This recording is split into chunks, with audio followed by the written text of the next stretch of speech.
function. Let us know let us know your name, where you're joining us from, and the organization you work with. You can access the chat box by clicking the chat button at the bottom of the Zoom window.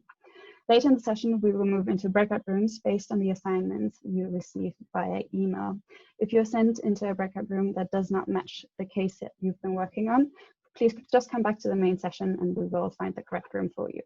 Last, if at any point you experience technical issues, please check your audio settings and your internet connection. You can always try to reconnect to the session using the same Zoom link. If you have a technical question, please send me a private message using the chat box. Thank you very much, and now over to Cynthia.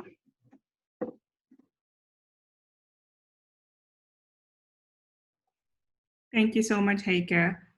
Good morning, good afternoon, or good evening, everyone, depending on where you are in the world.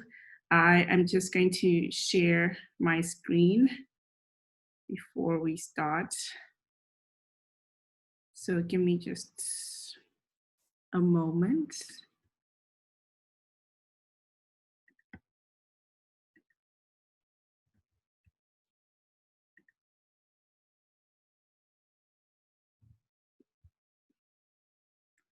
Okay. So as Heike says, welcome. This is the enabling the enablers of positive behaviors, the Education for Effective Nutrition ENACT Approach Learning Lab. Welcome, everyone. Sorry, Cynthia, let me jump in for a second. You are showing your notes as well. Oh, how do I switch that up? If you... Okay, and show. That's weird. Okay, let me do this. Did you go to presentation mode, Cynthia? No. Maybe if you do it as presentation mode, it will be okay. That's what I have done. So, and previously it didn't show the notes, no?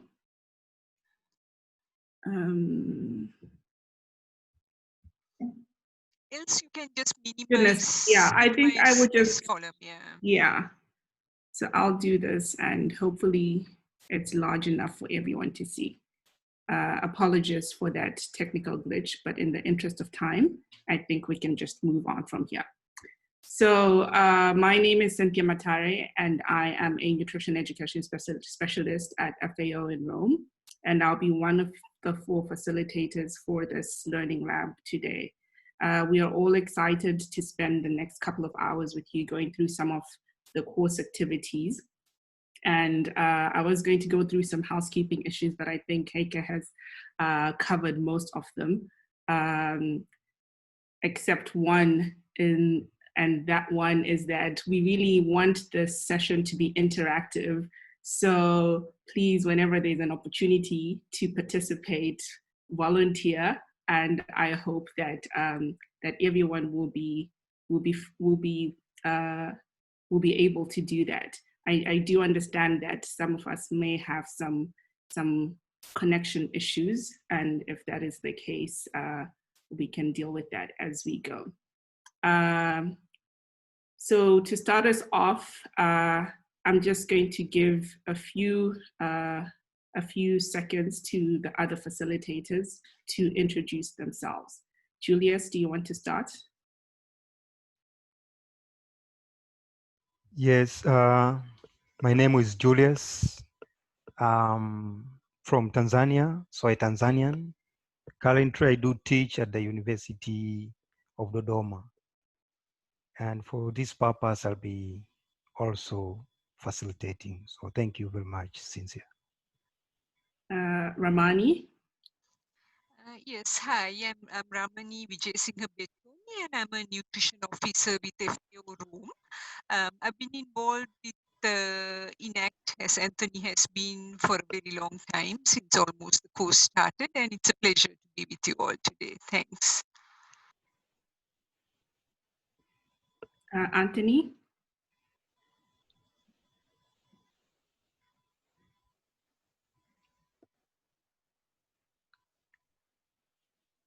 Hello, Anthony? Are you muted?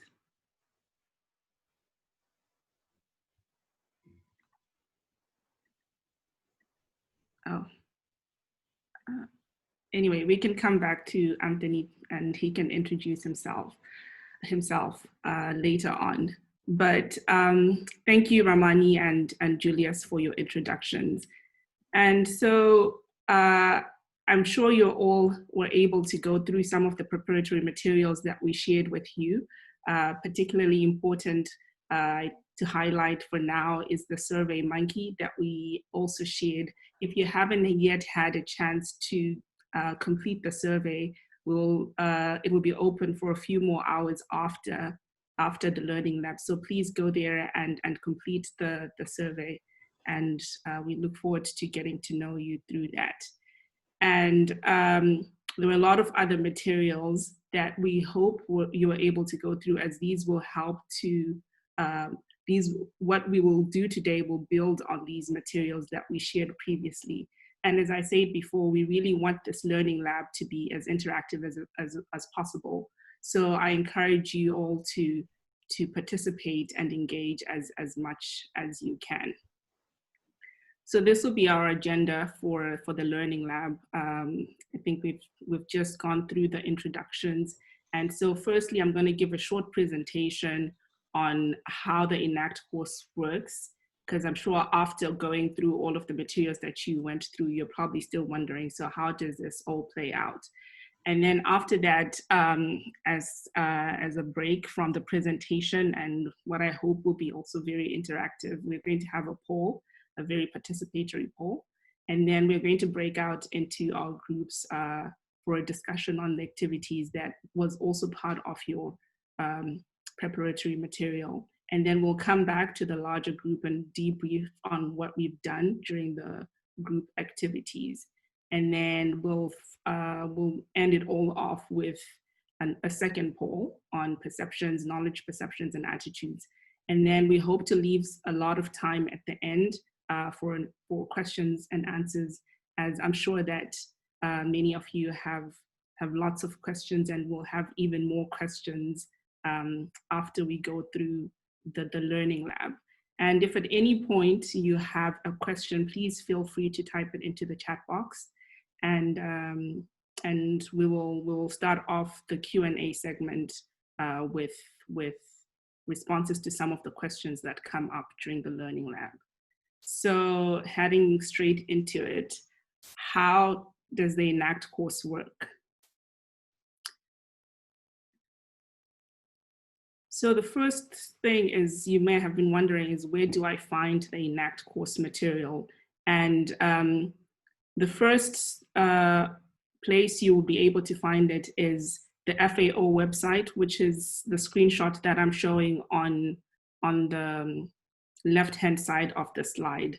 So on the ENACT webpage, you are able to download a student version of the course material, as well as the tutor version of the course material, which I highlighted with the red box here. So if you go onto the website, it would be on the right-hand side of the page, and you can download the full guides there.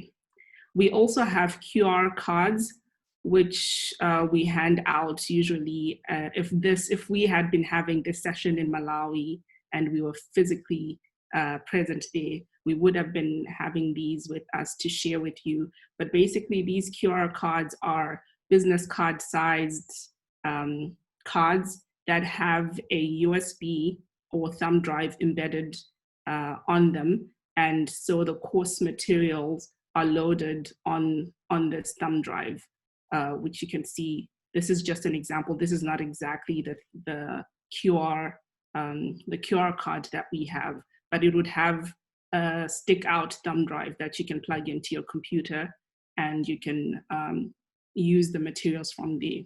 We also have instances where trained ENACT tutors upload the course material to their own institutional website, and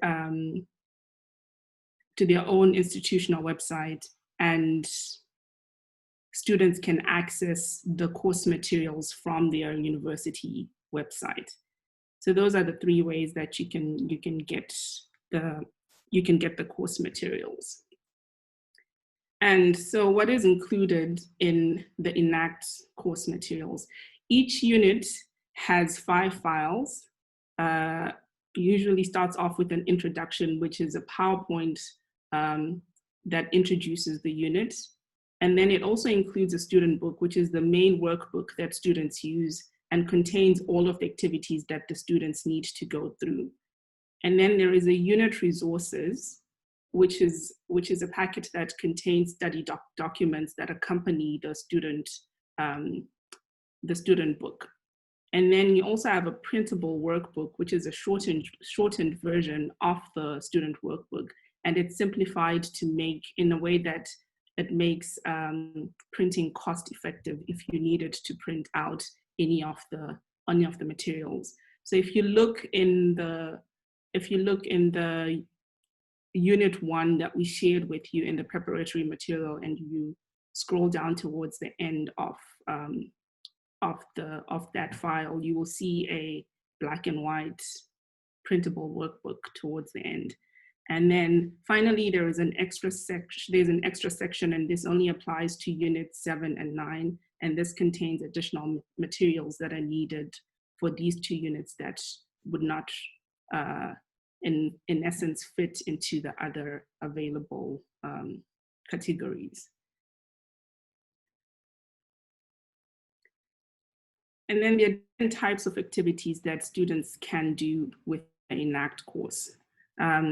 One way of classifying them is by how they are done. So there are activities that are done individually, and these are usually marked by a red marble, as indicated here. And amongst these activities that are done individually, some are assessed by the tutor and others are not assessed. And I'll talk more about these non-assessed ones. And then there are activities that, so the assessed ones are the ones that are indicated with the red marble, 1 red marble, and the non-assessed are indicated with a green, 1 green marble. And then there are other activities that students can work in pairs or in groups, and they're indicated accordingly, as you can see in this key. So you have the 2 blue marbles to represent that this activity needs to be done in pairs, and then the gold or yellow 3 marbles that indicates that the activity needs to be done as a group. And then finally, there are activities that are also indicated with a key, with an ENACT key.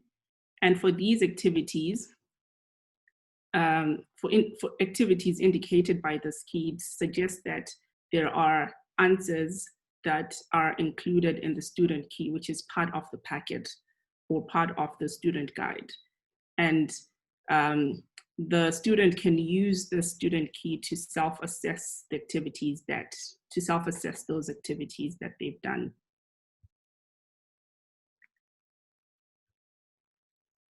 Another way to categorize the types of activities that are included in the ENACT course are by the types of responses that the students need to give.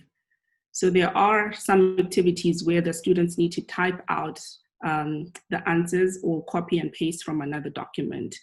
And if the comment box has a red boundary around it, it also means that that activity will be an assessed activity. The other types of response options are the radio buttons shown here, the check boxes, and the choice boxes. And for these, students choose 1 or more answers from the list depending on the instructions that are provided to them. And as I mentioned before, that there is a student answer key that is included as part of the package, and it is indicated by the ENACT key. And this student answer key is provided at the end of each unit. And this allows the student to self-check some of the activities which are not assessed by the tutor.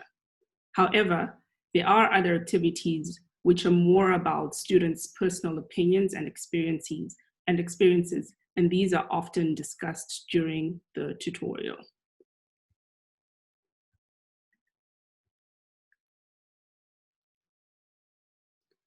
We also provide some recommendations or suggestions on how to assess the course.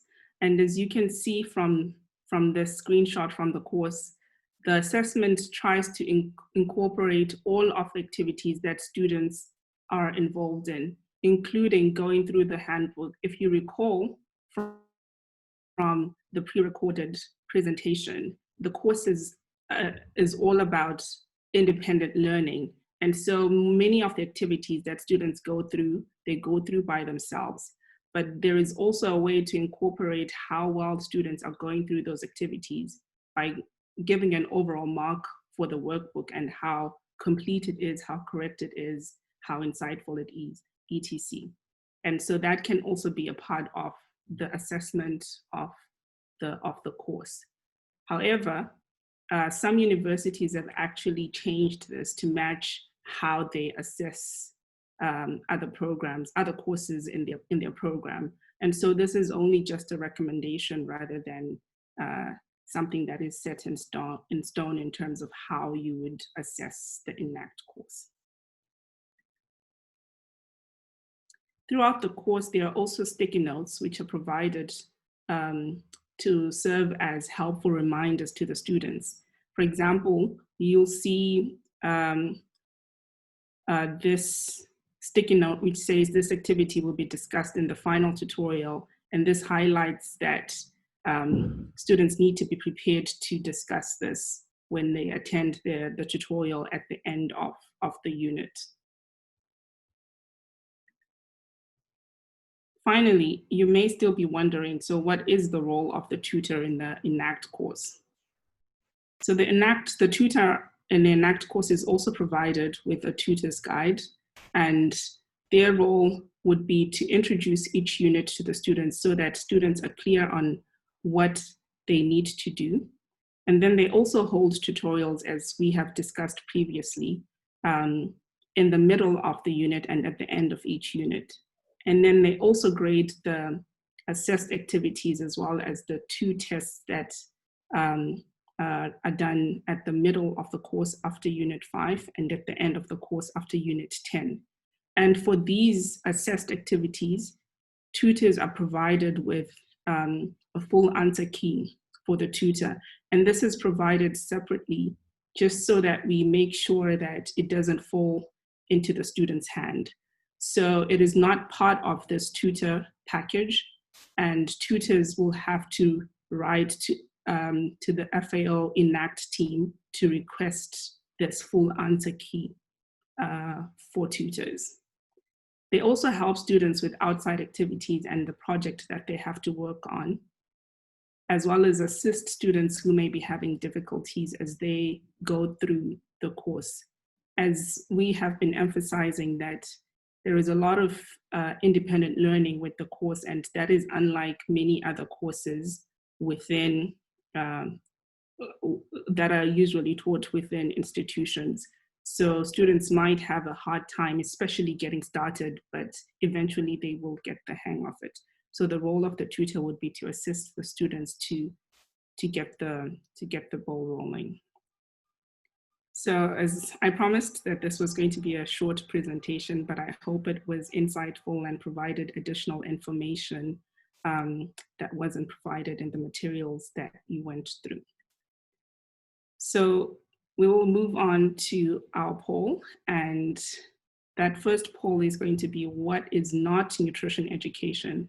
And I'm just putting up this slide that you have seen before also to remind you on one of the definitions of nutrition education just before we go into this poll.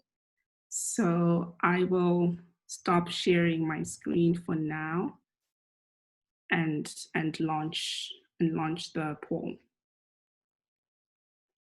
Please note that there is no right or wrong answer, so just respond to the best that you can.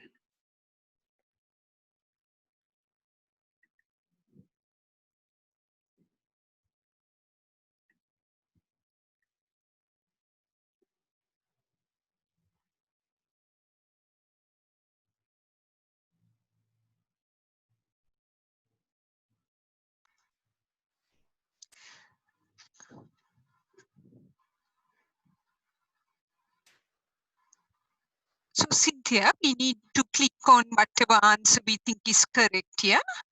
Yes. Okay, thanks.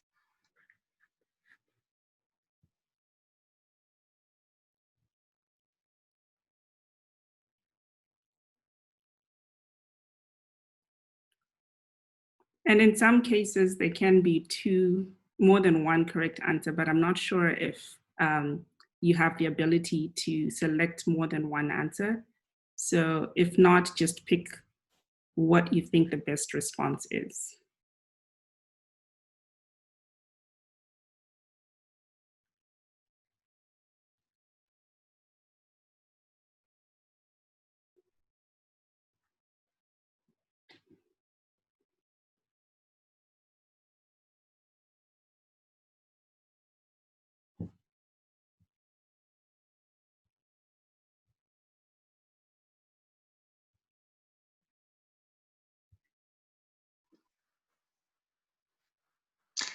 Can everyone see the poll? Chelsea's written she's not seeing anything in the chat.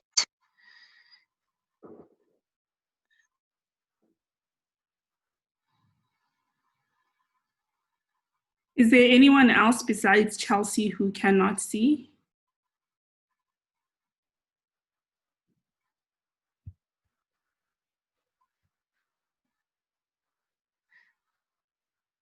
Guys, you have to speak. Can you see the questions or not on the poll? Are you able to see the questions? Please respond to in the chat. Okay, we have one yes. Okay. 2 yeses. But in my case, I don't get an option to choose an answer, Cynthia, but maybe that's me because I'm present. Yes, Yeah, because you're a All right. co-host, you can only see the results. Okay, that's great. Okay.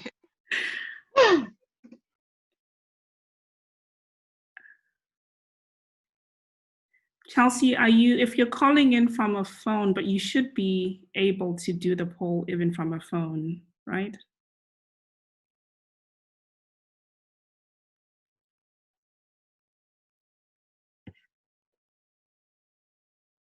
Oh, I see. Okay. Sorry, Chelsea. Oh, perfect. You can now see that. So I'll give it another 20 seconds. And I like the variation in responses. That's a good thing.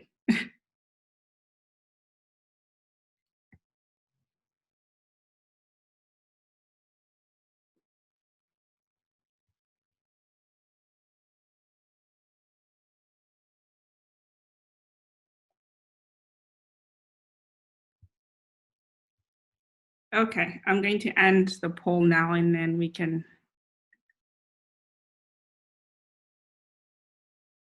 All right.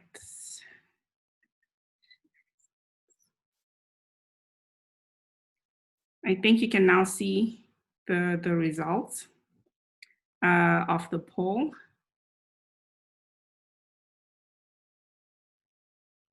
Does anybody, so question 1, is increasing the production of staple foods, how would you describe that? Does anyone want to defend their response? And this is the part where I said, please engage as much as you can. You can use the raise your hand option and then we'll unmute you. Anyone wants to defend their response?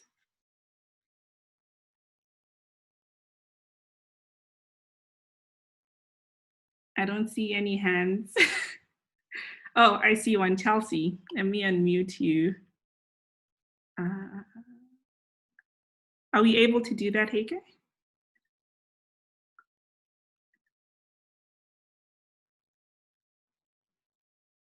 I'm just going to unmute her. Okay, thanks. She doesn't seem to have a microphone. Huh. Chelsea, it seems that you don't, it seems that you don't have a microphone. I think she's in the call twice. Is that possible? Yeah, I think she had to join 2 times. Okay, there's another hand. Jonathan. Jonathan, go ahead. Hi, everyone. Increasing the... Hello? Hello, we can hear you. Please go ahead. Increasing the production of staple foods, I think it's an action, or it can even be like an outcome of a project or intervention, and it can be done in several ways. And nutrition education can be a way that can help and support so this can be done. So which was your choice? That it might need the support of nutrition education. Okay. Thanks, Jonathan. Welcome. Chelsea is now unmuted. Okay, Chelsea, go ahead. Yes, hello. Can you hear me? Yes, we can hear you. Wonderful. Yeah, well, this was the case study that I read about last night in the pre-lab learning preparation materials. So just eating staple foods is really calorie adequacy, not necessarily nutrition adequacy. And so you definitely need the support of nutrition education to say, don't just eat staple foods, but eat a diverse diet. Okay. Thanks for that. So I think like Jonathan and Chelsea's responses, both of them are aligned in some way, but very interesting. Thank you for your contributions. Okay, the second one was encouraging rural families to give infants more animal source foods. And majority of you, 57%, said this can definitely be called nutrition education. Does anyone want to volunteer to justify their response?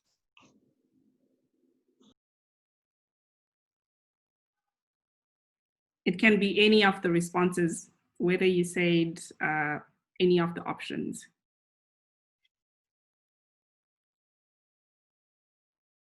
I don't see any hands up. Anyone? Going once, going twice before I pick on someone? Okay, I'm going to pick on... We have someone, I think. Oh, we do? I'm just going to unmute. Oh, okay, thank you. Hi, Yeah. I'm Nilüfer. I just wanted to say that I think in Pakistan, our experience has been when you directly tell anybody, or especially in the communities, that you should eat this or you should eat this, somehow the response has not been that fruitful. So in my opinion, it could contribute to nutrition education, but I would not consider this that it is definitely called nutrition education. That's my stand. Okay. Anyone else want to contribute?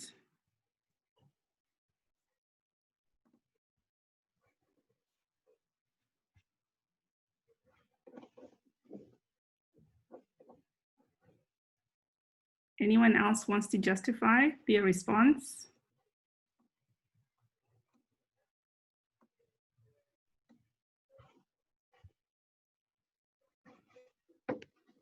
Tara, I hope I'm saying your name right, or are you able to speak? I'm not able to unmute her or him. She's being unmuted now.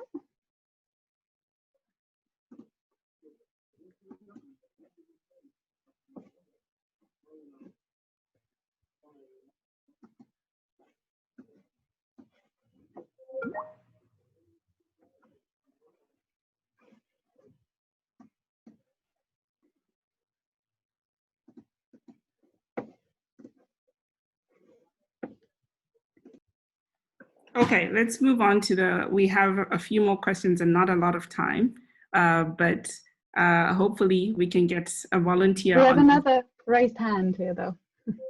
Okay, maybe you can speak to your response about a school meal program. That is Patricia. Patricia? Yes. Go ahead. Okay. I was going to talk about the animal source foods, but that's fine. So I'll just go with a school meal program. My answer was it might need the support of nutrition education. And this is because basically with school meal programs, it's not necessarily adequate or diverse. And if it is, maybe the kids are not necessarily knowing the importance or the benefits of this diverse diet. And so nutrition education should support, should support that. No, yes, that's great. I think we know that there is a recommendation. I think that if schools are going to be serving meals, they do need to have some contribution of a nutritionist or a dietitian to help with the meal planning. So I think I agree with what you've just said, Patricia, that it might need the support of nutrition education. I'm just looking at the time, and let's move on to the next one, just so that we can cover all of the questions. So I might just ask one person per question to respond. Anyone want to volunteer for national legislation for salt iodization?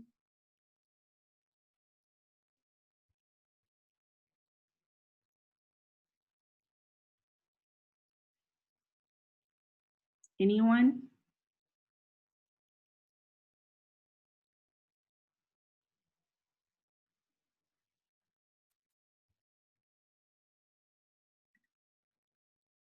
Joe. We've got a hand. Yeah. Hi, Joe. Hi, Cynthia. So I'll turn my camera on. This is really interesting, by the way. I love the polls. It's really got me thinking. Yeah, I guess like policymakers have a real powerful role, don't they, in determining people's nutrition. And I suppose that being educated in what exactly is positive would make a positive contribution to nutrition is important. And so, like, you know, making decisions around iodization of salt would probably require a level of nutrition education to make that decision, I'd imagine.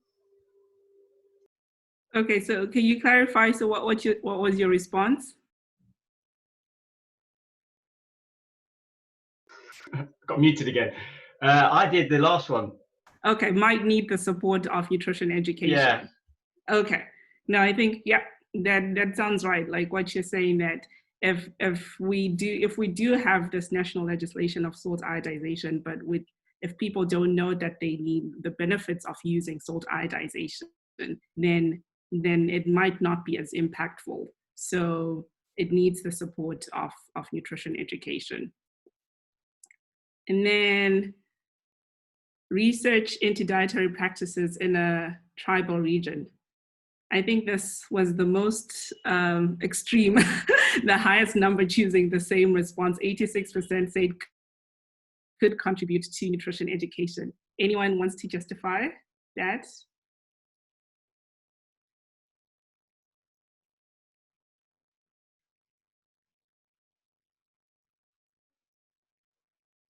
Anyone?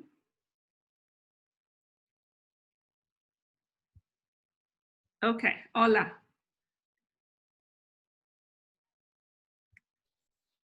Hello, Go ahead. can you hear me? Yes. I think it will contribute to nutrition education because, you know, we're talking about a research into the practices, dietary practices, and the results from that will help those that will help nutrition educators to know how to, you know, to know what goes into the content of nutrition education, because dietary practices may be faulty, and in a bit to change them. Stable. Did you hear me? We missed the last bit of your response. Okay, can you hear me now? Yes, we can hear you now. Yeah, I was explaining that the research into dietary practices will give information on the kind of nutrition practices or dietary practices, what people are doing, why they are doing it, and the results, kind of.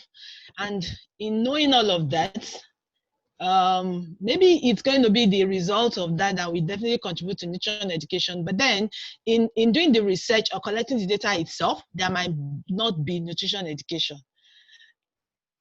Okay, yeah. So I'm trying to say that it may eventually lead to having content to nutrition, on the delivery of nutrition education.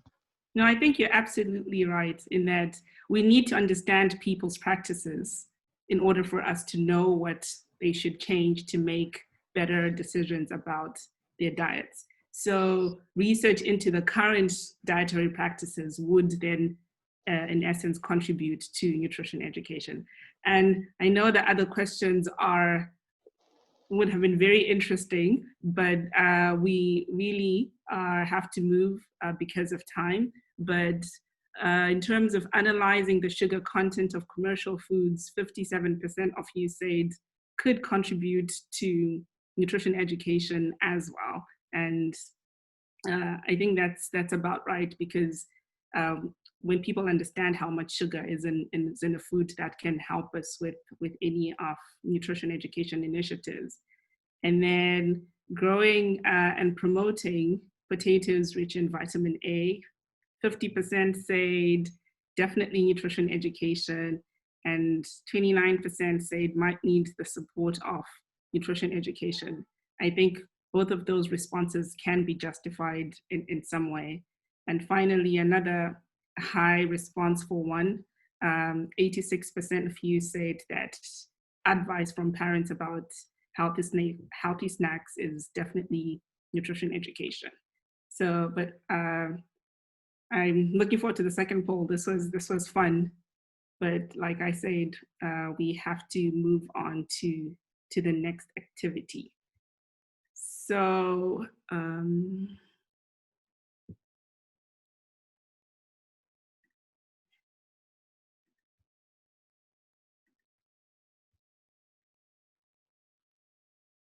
sorry, I'm just trying to share my screen again. Just to put the agenda back on so that you can see, whoops, wrong screen.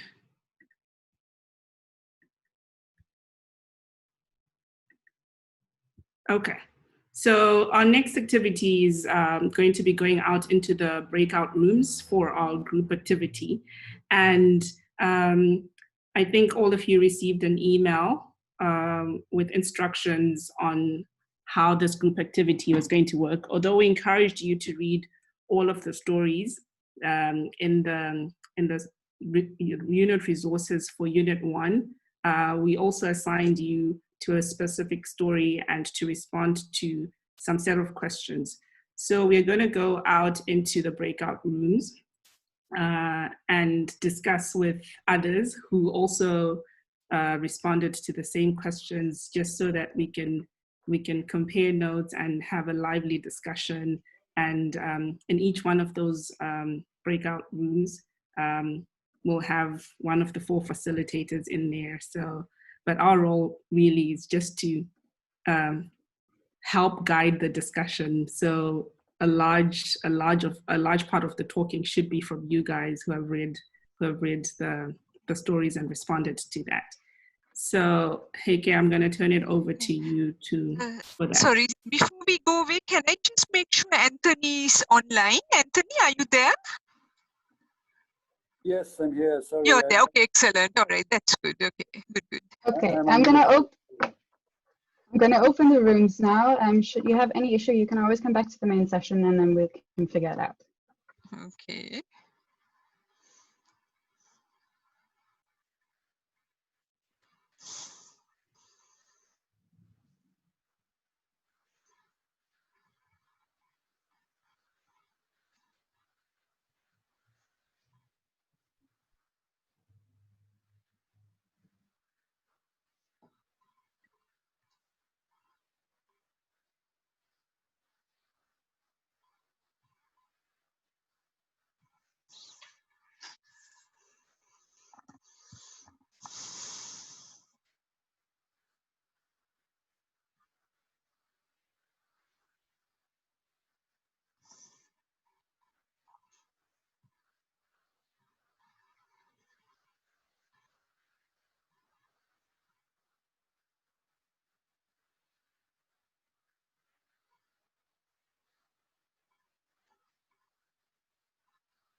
Okay, until Haika manages to put us, can I ask you, did everyone read the stories for homework?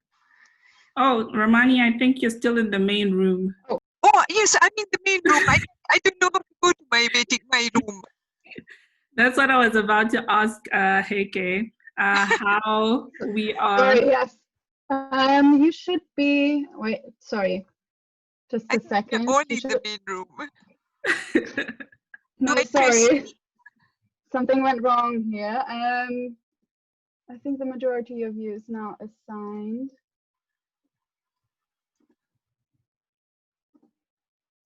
Okay, now I can, yes, okay. Sorry about this.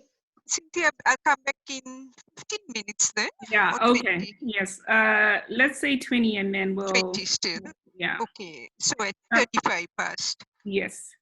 But I'm not sure still how to know which room I'm in. Which one is group 2? I think you should, you want to be in group 2? Okay, yes. So I can do that for you. Where are you?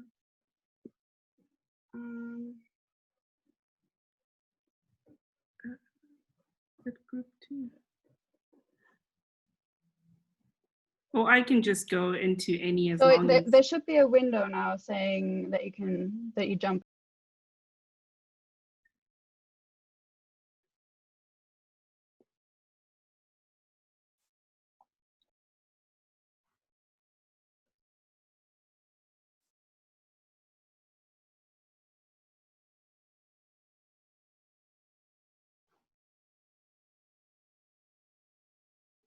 Everyone should join us now in 30 seconds, just so you know.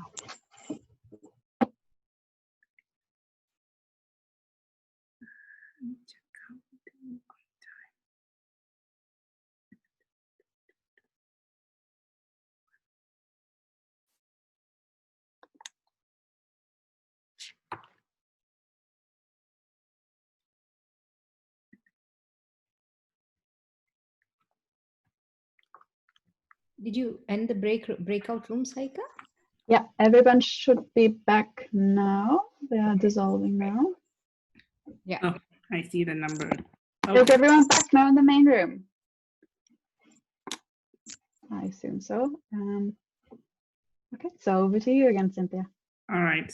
Thanks, Heike. I know, I'm sorry, everyone, that I know the time was short, and I'm sure you're all getting into a lively discussion when you were pulled back into the main room. And indeed, these are very interesting stories, and I really wish that we had more time, but we're already running 11 minutes behind schedule. So what we're going to do now, because I know everyone read all of the 4 stories, or I hope we did, for those who did. But we're going to get a brief summary of what was discussed in the group. So hopefully someone can volunteer from each group. Unfortunately, we ended up having to dissolve, I think, group 4 because our numbers were not aligning. So we'll only hear of the 3 stories. So can we hear first from the group that was looking at Mwende's story? That should be group 1. Does anyone want to volunteer to give a summary of the story and then a summary of the discussion?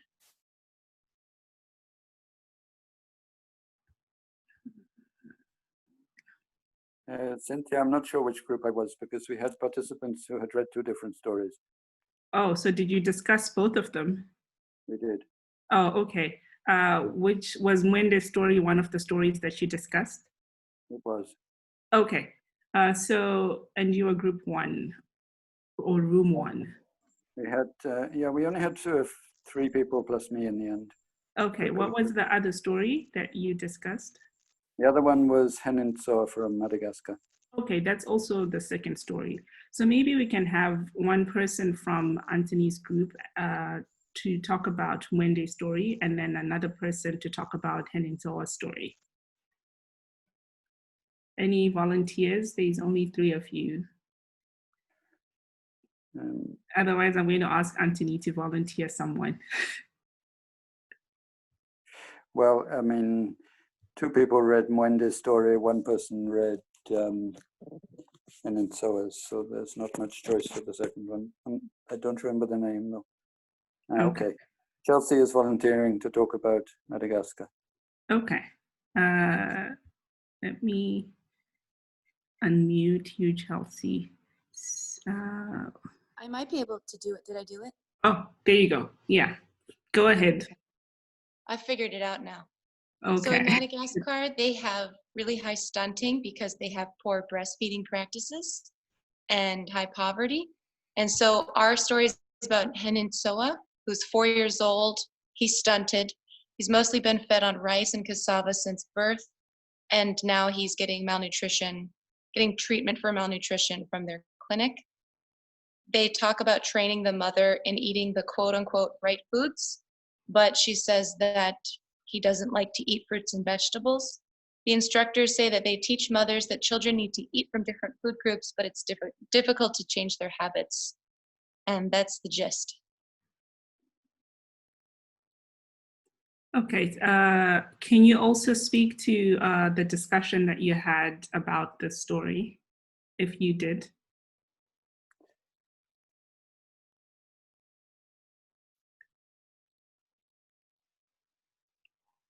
Chelsea, you're muted.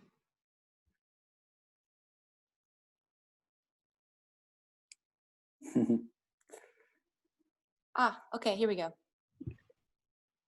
You can hear me? Yes, we can hear you now. Great.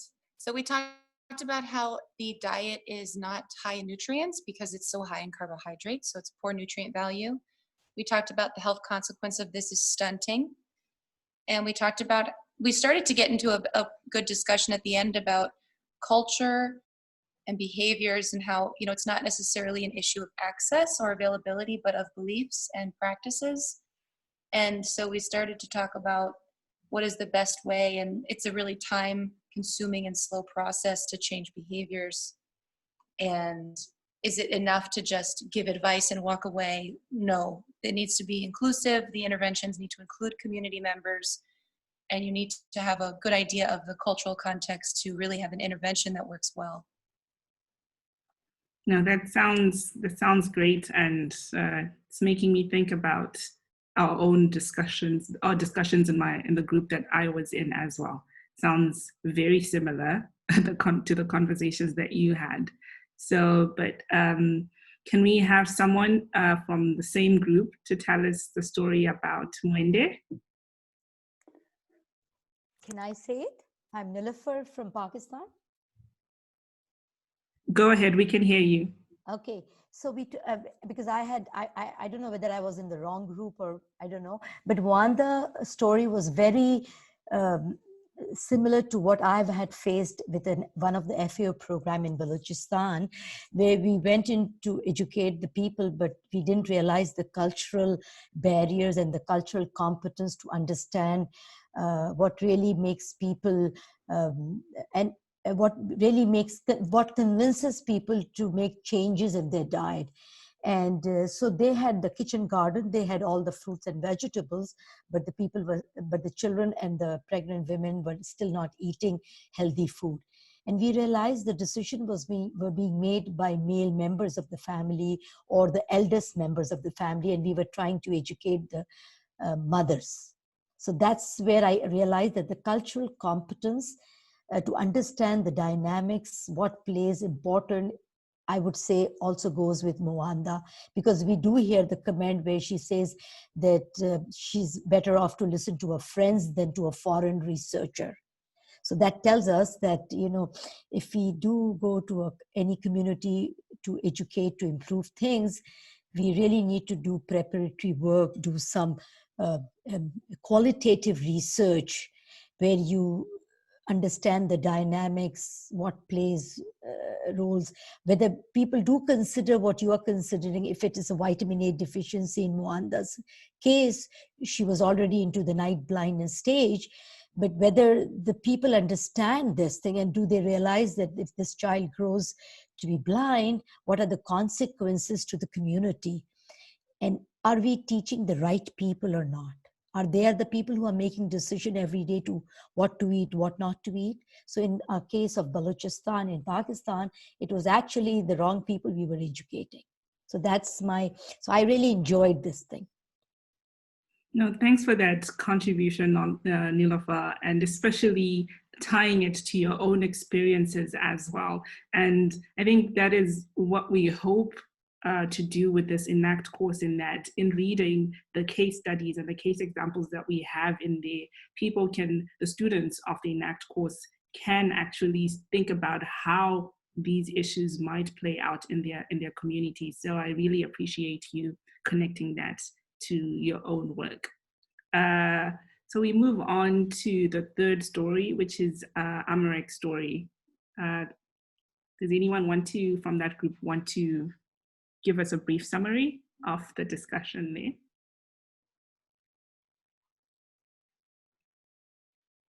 Kate, do you want to start? Should I unmute you? Oh, there we go.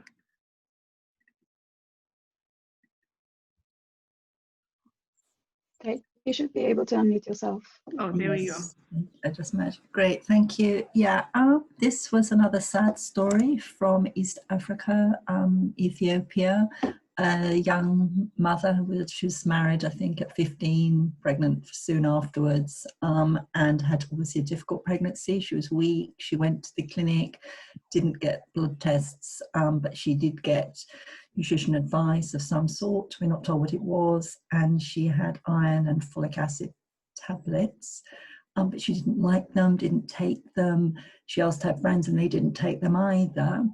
And her diet seemed to be very low in iron. She was just eating cereals and vegetables, but again, we're not quite sure what they were, and no meat. That was for the men only. And sadly, it sounds as though she had edema, she had congestive heart failure, and she actually died, I think, even before she went into labor, or it was a very early labor. So that was our true story. Okay, thanks, Kate. Hudson, do you want to speak around the discussion that we had about the story of Amarek?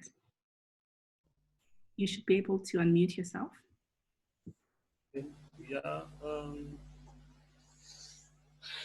I can just add just a few points that had Amarek eat to what the field personnel had advised her, I'm sure she wouldn't have died of congestive heart failure due to anemia. So it's important to adhere to what the health personnel advises us. That's what. All right, thanks so much, Hudson. And yeah, so basically it seems like there are common themes that are a thread in these stories. We still have to hear about Kagiso's story, but I think if you've been listening to all of these three stories, you can definitely hear some common themes and issues around what causes some of the challenges we face in nutrition. And with that, does anyone from the group that looked at Kagiso's story want to volunteer to give us a summary of the discussion in that group?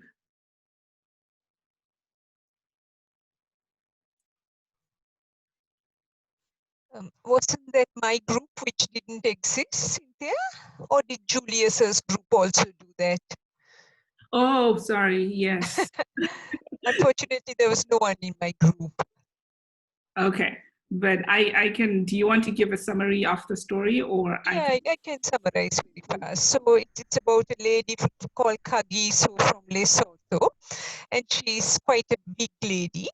They've had a lifestyle change because she used to live in the village, in the rural areas where she used to work in the fields, but quite recently she's moved to the town to be with her married children, I think.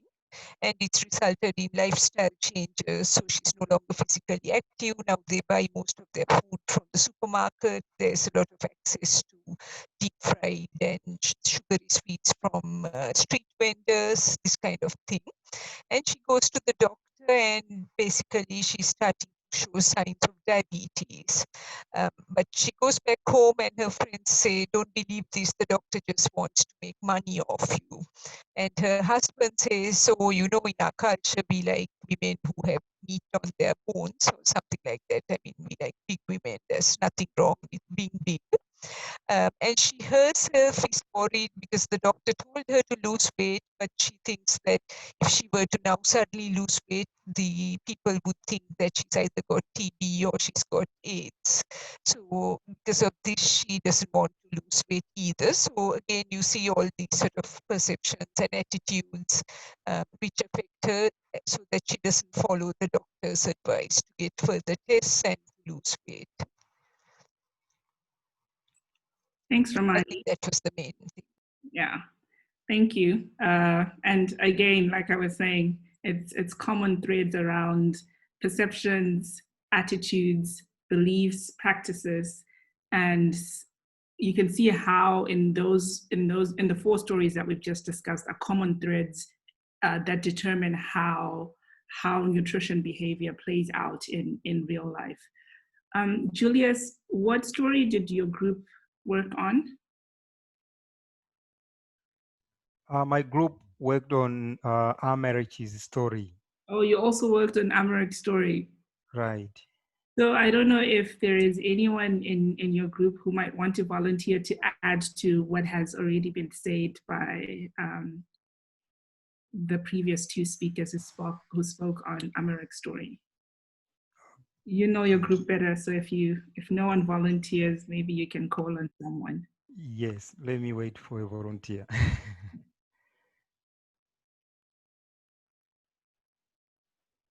I'm sure you can add something. Someone? Patricia? I can add a little bit. Oh, it's okay. This Go is ahead. Tara. Just because I live in Ethiopia, so this is actually very common in Ethiopia. First of all, the lack. First of all, the young pregnancies, and that's just not in young pregnancies, but just the perception, the lack of education, and just the attitudes toward medication. And you know, they hear it from someone else that she didn't take the medication that was given to her.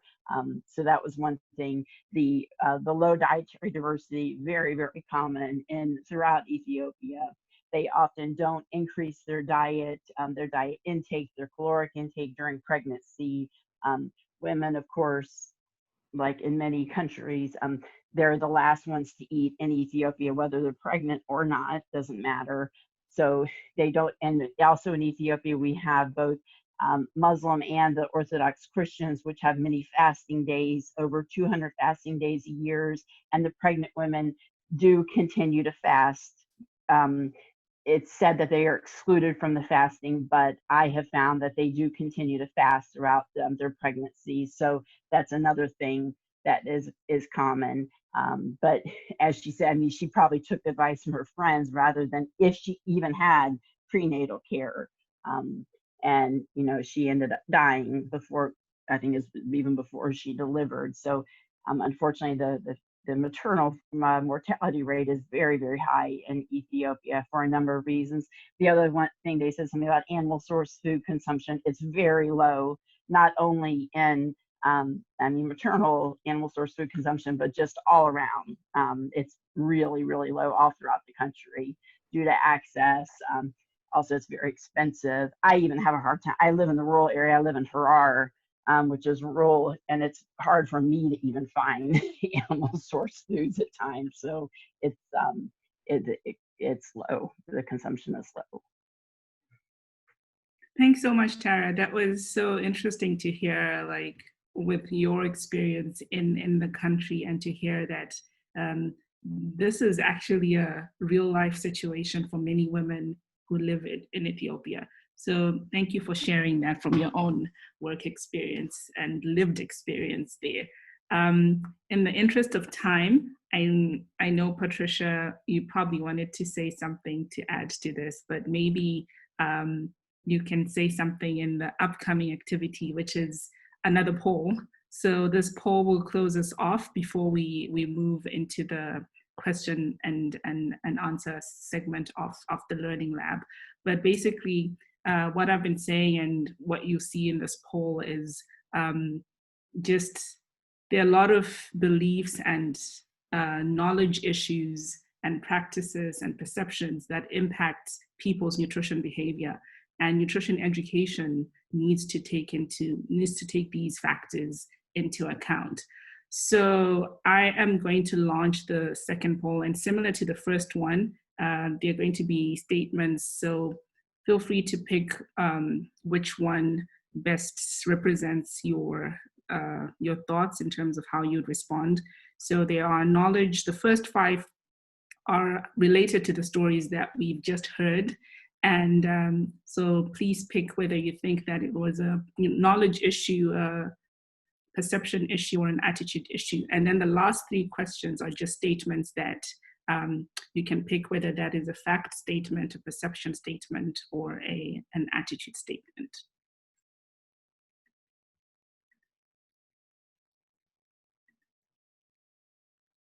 I hope there are no technical issues this time and everyone can see it. If not, please just let us know in the chat box and we'll see what we can do.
So Jyoti just asked if I could speak a little bit about the difference between attitude and perception.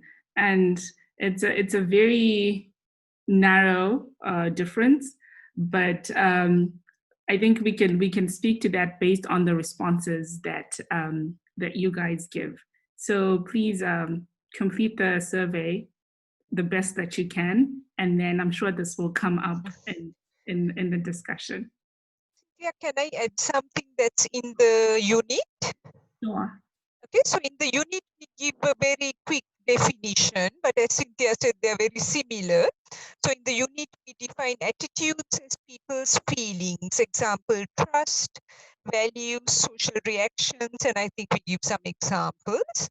And then perceptions, we say are how people see things or don't see them. So those are what we define as perceptions, but they are very similar.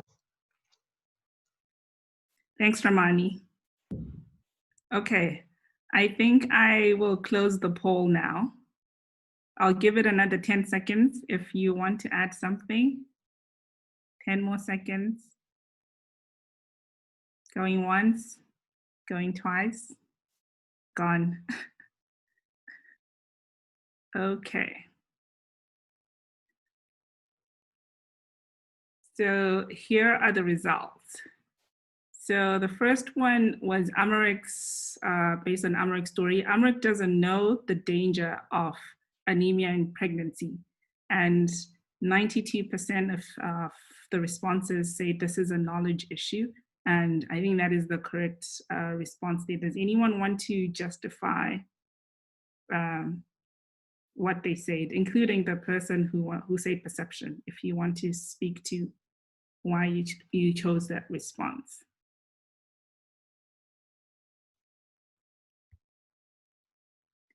I don't see any hands up.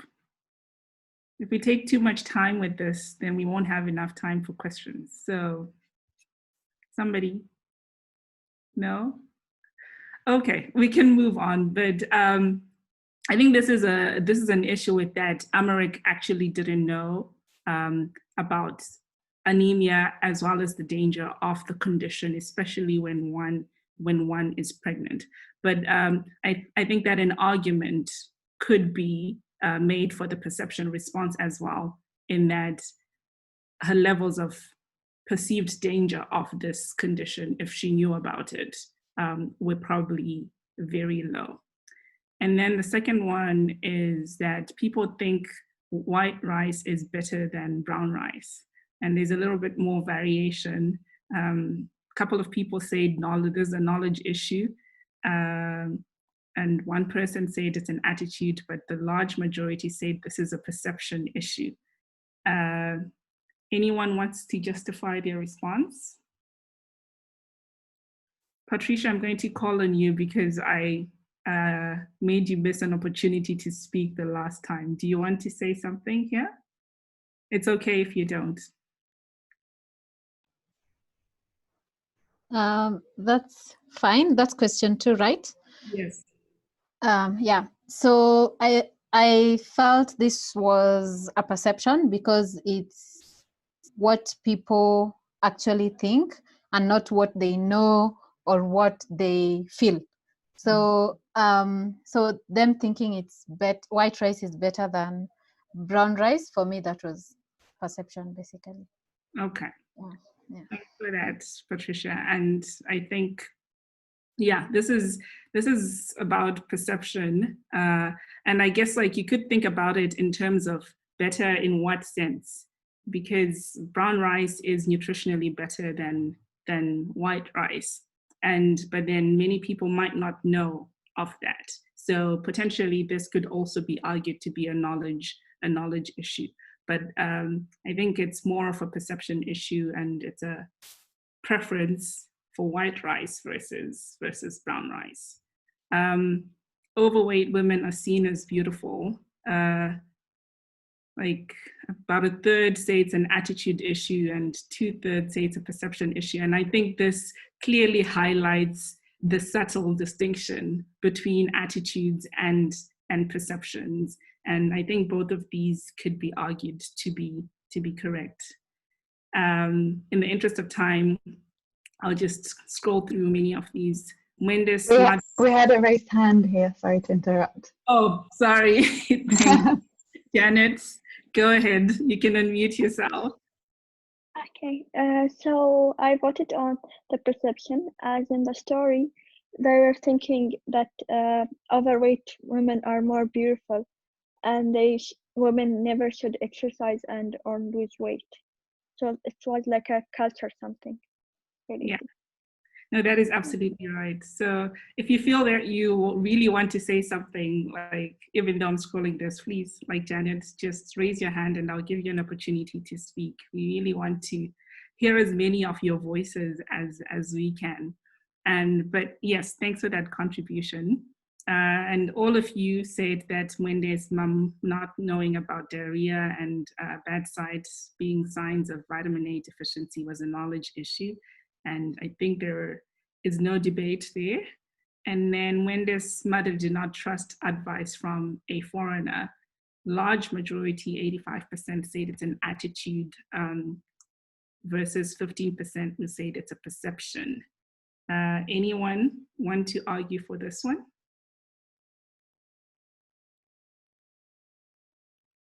Anyone? Okay, if not, we'll move on. Red meat is a food for men. So perception, 69%, and attitude, 30%. Again, highlighting the subtle difference there. And then no debate for number 7. Red meat is a good source of iron. 100% of you say that. And then this was just for fun to add in there. Beef tastes better than chicken. And 92% said perception and 8%, 1% said it's an attitude. But no, I think this was interesting. And so at this point, I'm going to open up the floor for questions about anything that we discussed during the session, or that you read before the learning lab. Please feel free to raise your hand, and I will call on you, and then you can ask the question.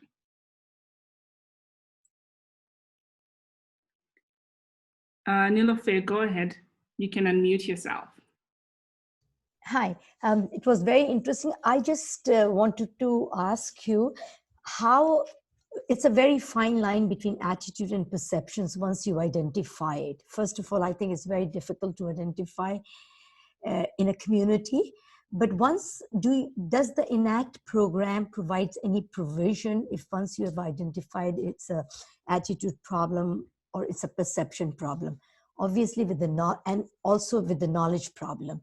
Do you have a module which would differ, or you would advise people how do you construct the ENACT components? I mean, I'm really curious onto that, because once you've identified a problem, the reason for lack of nutrition education or lack of the problem for behind the nutrition, malnutrition, how do you actually implement how are you going to do what you're going to do, or methodology you're going to use? I'm really interested to hear people say about that. That's a great question, Nilofer, and I can walk you through a little bit of that. Let me just identify. I'm going to share my screen.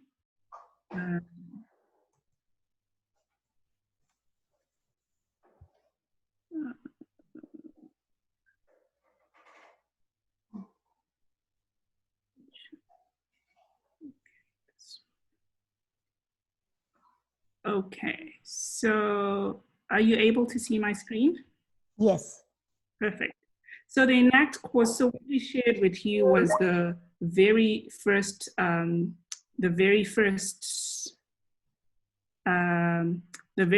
unit of the course.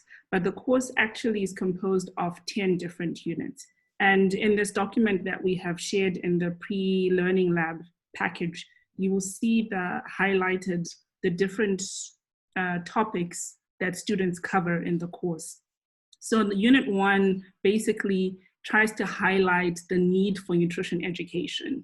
And I think that that component really came up in the stories that we did, where we saw that a lot of it had to do with what we're talking about, the knowledge, attitudes, current practices, and perceptions that people have around food and around good diets and good nutrition. But from there, students go on to learn about how to explain food, diet, and healthy eating, all the way to nutrition education actions, how nutrition education is done, and then in the end, and then going through situation analysis, implementation of nutrition education, monitoring and evaluating, and then in the end, they also go through some a wider picture of the context of nutrition education, where they look at government actions, food environments, and things like that, and how they impact. So what we've done today is only just scratching the surface of what the entire course is.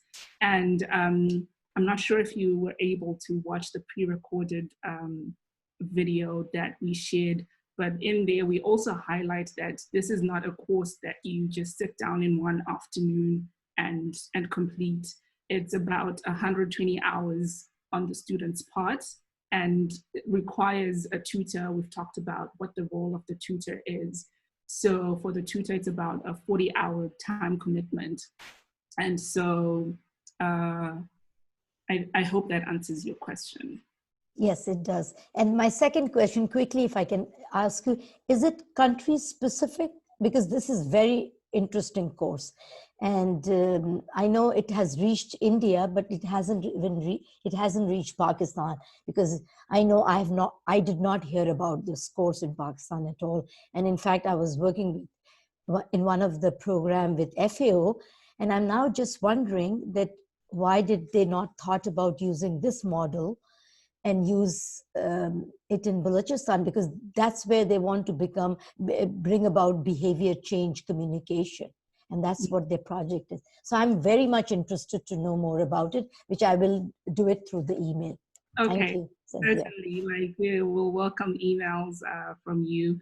And one thing that I also forgot to mention, that a huge component of the ENACT course is outside activities that each unit, if you scroll further down, you see a course outline. And in each unit, students either do an outside activity or work towards their project, where they actually engage with their communities and work on identifying nutrition issues within their communities.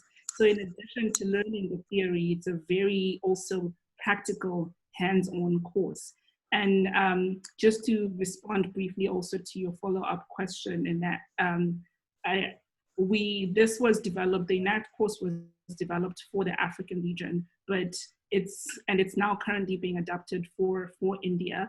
But there have been also a lot of countries outside of the African region who have reached out to us with a lot of interest in using this course. And some institutions outside of the region have actually adapted the course in their own way for use in training their students. So our aim with this course is really to have it integrated into the learning curriculum of students who are studying nutrition in universities and other training institutions, so that before the graduates even actually leave university to start working, they're already equipped with these skills and with this knowledge. My last comment on it, this is a very interesting course for a bachelor program, which we introduced in Pakistan, and for the final year, because once in the final year, after that, they go into the community or into the clinical practices.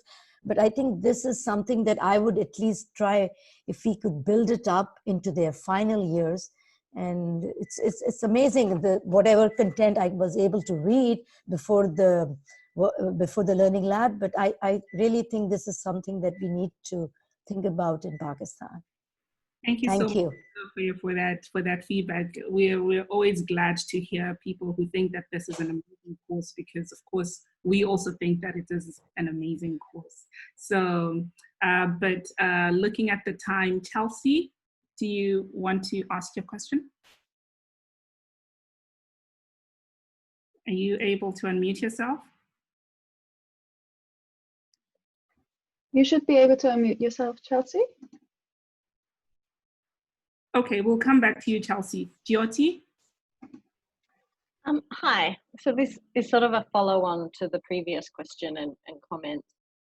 So I understand that ENACT is intended for like universities or sort of institutes, but are there any plans to release something that could be used by implementers, like something like, I'm an NGO worker, and something like this could be really, really great for our team, but they can't access it. I'm just curious if there's any sort of future plans in that direction. Thanks. Thanks, Jyoti, for that question. And that's also a very interesting question that we also have been thinking about, in that there are a lot of people who are already in service who haven't gone through any similar training and would benefit from doing so. And what we are trying to do is that the material that we've shared with you is from the face-to-face ENACT course, but we've also adapted it for delivery on an online platform. So what we are also trying to do now is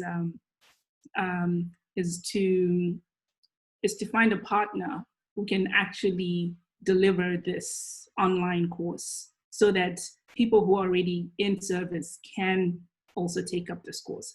But what we also acknowledge is that it's also a very long course for people who are in service. So there have been also thoughts around how we could potentially adapt it so that it's shorter but still as effective. But I don't know, Ramani, if you want to add anything to that. No, I think it's a good answer. And we do have a list. So we have been collecting names the last few years actually to see if we can get a provider and at least run a one-off course for in-service. So if you're interested, probably get your names down and we can tell you if there are further developments. Thanks. Sunita, I think you're up next.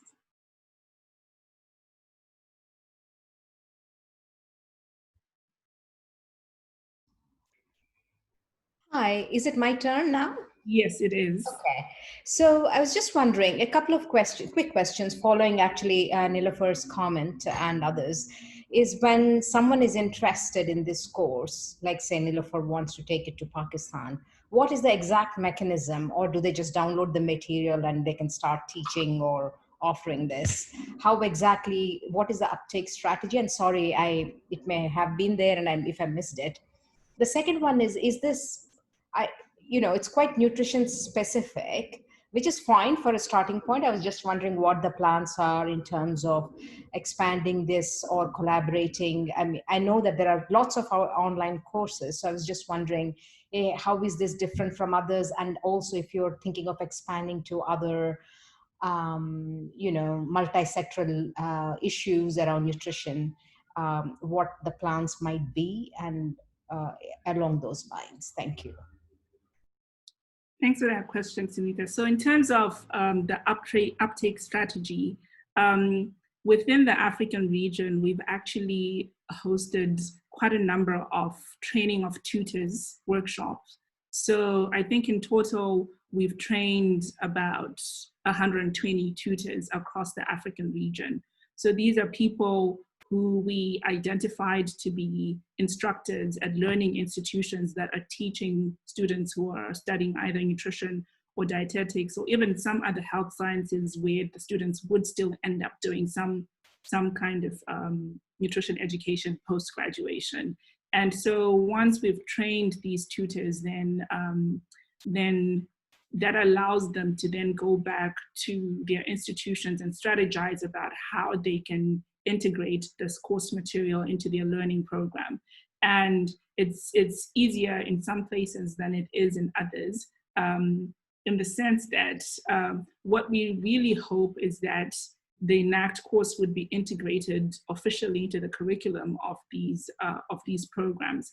But sometimes that may not be feasible for reasons that I think many of the people who work within learning institutions might be aware that for you to change a curriculum, it's a whole long list of administrative actions that need to be taken. And sometimes it can only take place, say, after 5 years or every 5 years and things like that. But we still have some of these tutors still integrating huge components of the course into their learning, even on an unofficial basis. And so our strategy has really been to train tutors who can then go back to their institutions.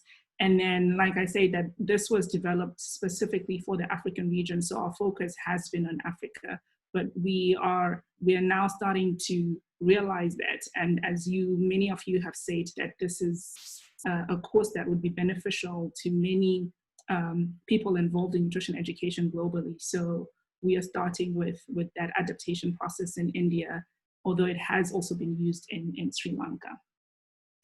And then your second question was about moving it to other fields beyond nutrition.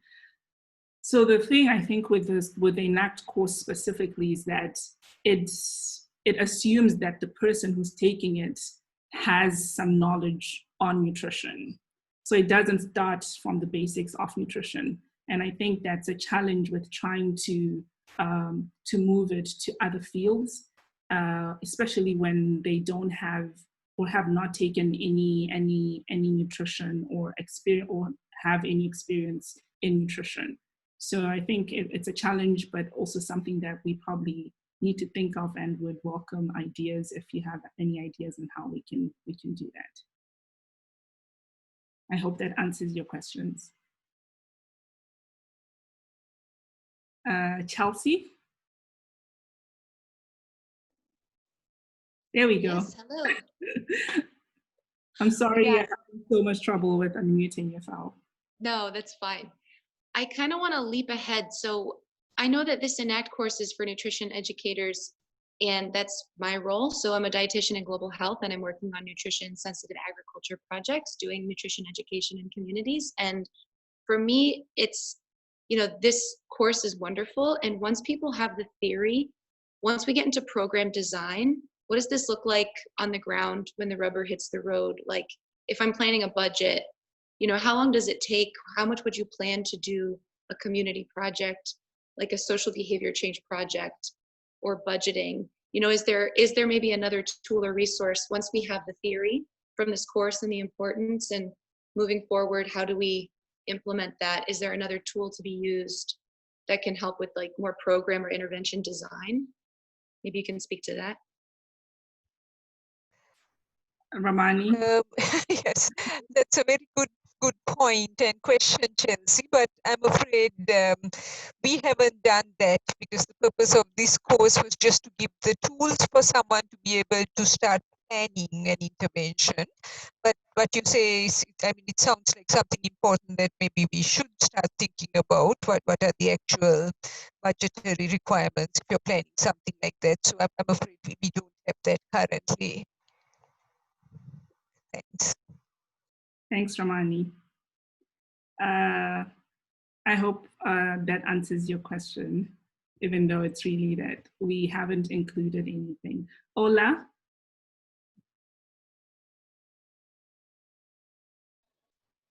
Hello. Hi, Yeah, Ola. hi. Yeah, very interesting indeed. I must say that the ENACT program is really timely and needful. And looking at, I want to continue maybe from the person that asked the question last. The last speaker. Our question was on including the ENACT, maybe the approaches or in design work. And so my question is, we were talking about a mix of knowledge, attitudes, and perceptions and co. And we were looking at the differences and how to actually identify which is which, right? Now, in practice, would you say that there are different approaches to addressing knowledge, attitude, and practices, as in singly, unilaterally? Because most interventions just, you know, do nutrition education based on their own program, their focus, their objectives, and that may not really be broad enough to address the nutrition problem properly. And so are there approaches to attacking, or rather addressing these challenges, are they different? Or, because to me, I think the continuum of knowledge and practice can be addressed together. Please, could you just let us know? So if I'm getting your question correctly, you're asking if how the training and ENACT enables somebody to approach nutrition programs differently, or nutrition education programs differently. No, not quite. I was asking if in practice on the field, when you are able to identify what is a perception, what is a knowledge, and what is a practice, or an attitude, are we going to approach each of these differently? Because I think they can be approached together as one. That's my question. Okay, yeah. So I think that is all part of how students learn also in the course. And like I said, that with what we did in this session today, we only merely just scratched the surface. And I also mentioned that students actually go and work within their communities and work with members of their communities to come up with a nutrition education intervention as part of the learning process in ENACT. So they learn about, after now, like we did today, learning about CAPS, they also then go on to learn about how to do a needs analysis. And in addition to learning about how to do a needs analysis, they actually go into their communities and do a needs analysis. And that evolves into an actual intervention, starting from the needs analysis to program development, implementation, and then evaluating their project. So I feel like the ENACT course is all-encompassing in that way, in that it teaches students in a hands-on way to approach the problem in a very holistic way. Oh, you're muted, Ola. You're muted, Ola. Oh, okay. I can hear you now. Okay, you can hear me now. Yeah, one more thing. Is it possible for some of us who are on this in this lab right now, can we opt to be trained on the ENACT course, to take the ENACT course? Are there opportunities like that? Yes, there are. I think Ramani just posted a comment, if you look in the chat box, that Julius is currently planning a training of tutors in Tanzania. And so if you think that this is something that would be of interest to you, you might want to reach out to him and find out if it's possible. I'm not sure where you're based, Ola. I'm in Nigeria. Yeah. So, but we also have a lot of trained tutors in Nigeria as well. So if you would like, we can also put you in touch with any one of the tutors who have already been trained in Nigeria for more information. Jonathan, go ahead.